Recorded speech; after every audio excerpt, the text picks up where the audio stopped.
Alors bonjour, nous sommes dans la série podcast Femmes inspirantes du Club Women Connecting au studio La Poudre à la Cité Audacieuse. Je suis Christelle Engstrom-Bringuier et j'ai le plaisir d'accueillir Vanessa Sédou. Bonjour. Bonjour, enchantée. Comment ça va ? C'est pas la meilleure forme de l'univers, mais ça va. Merci d'autant plus d'être là. J'espère que je vais pas tousser.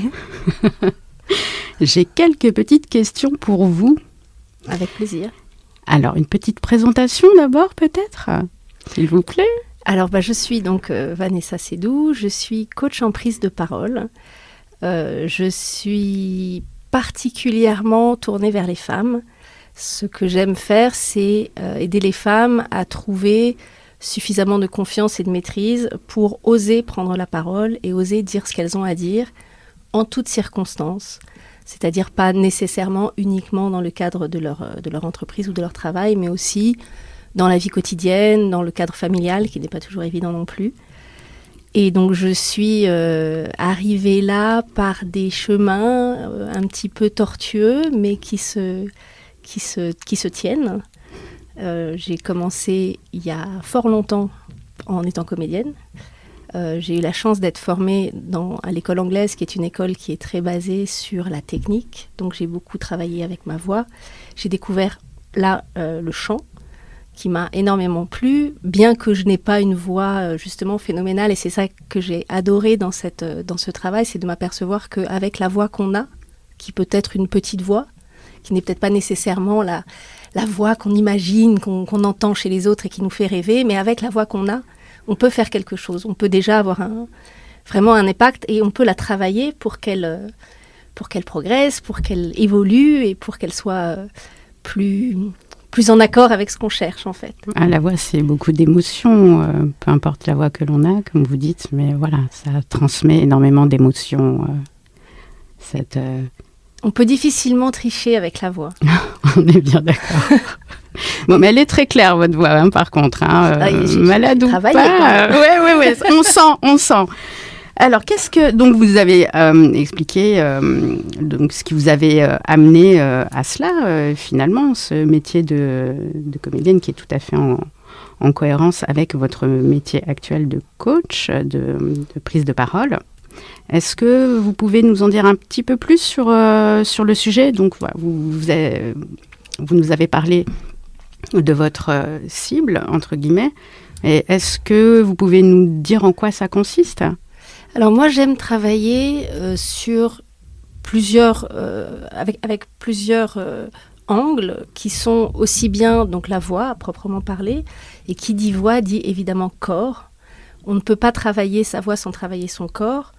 Il y a une nécessité de mettre en place des mécanismes qui ne sont pour beaucoup pas innés ou pas naturels. C'est pas quelque chose que tout le monde réussit à faire sans réfléchir. Il y en a qui le font très bien, et tant mieux.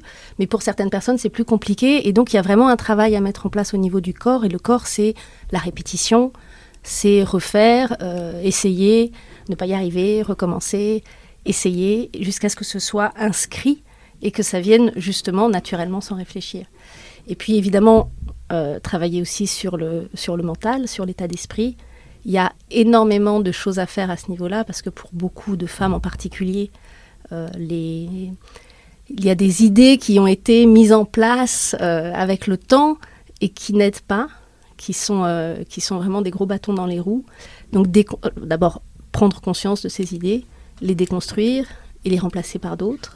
Et puis travailler bien sûr alors comme on travaille sur le corps, on travaille sur la respiration. Moi je suis prof de yoga, donc j'ai beaucoup travaillé dans cette recherche de tout ce qui est possible de faire avec la respiration, et c'est énorme et c'est merveilleux. Et la respiration, s'il y a une chose à retenir, c'est apprenez à respirer. Apprenez tout ce que vous pouvez faire avec votre respiration.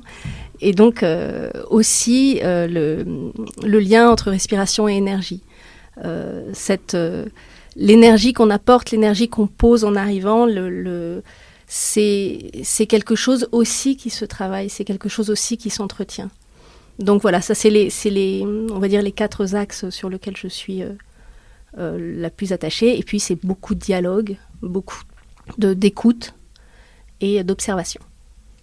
Alors quelques petits mots sur vos valeurs, mais je pense que ça a été évoqué quand même amplement là, donc très tourné vers la femme en particulier, afin qu'elle puisse se sentir à l'aise dans tous les moments de sa vie, aussi bien personnels que professionnels.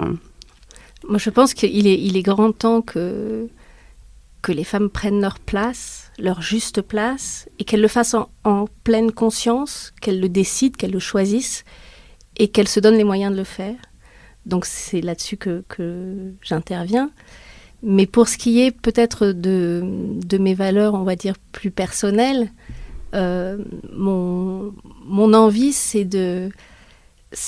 d'inspirer joyeusement. C'est-à-dire que je pense que, justement, pour revenir à cette notion d'énergie, ce qu'on apporte avec soi lorsqu'on rentre dans une pièce, d'avoir conscience de l'impact qu'on a, simplement par sa présence, simplement par ses gestes, et pas nécessairement aussi, évidemment, par les mots que l'on va prononcer, évidemment. Et j'adore les mots, ça c'est le privilège des comédiennes. Mais d'avoir conscience de l'impact qu'on a par son énergie, et donc de choisir, tant qu'à faire, de véhiculer quelque chose de joyeux et quelque chose de positif. Et on en a bien besoin. Quelles sont vos actualités du moment ? Alors moi en ce moment, je développe cette activité de coach, donc ça me prend l'essentiel de mon temps. Je suis toujours prof de yoga et je suis en train aussi, pour mon plaisir, de développer le chant, de me retourner vers... alors j'ai déjà plus chanté en groupe, bien caché au milieu des autres. Et maintenant, je me dis, si je ne le fais pas maintenant, je ne le ferai jamais.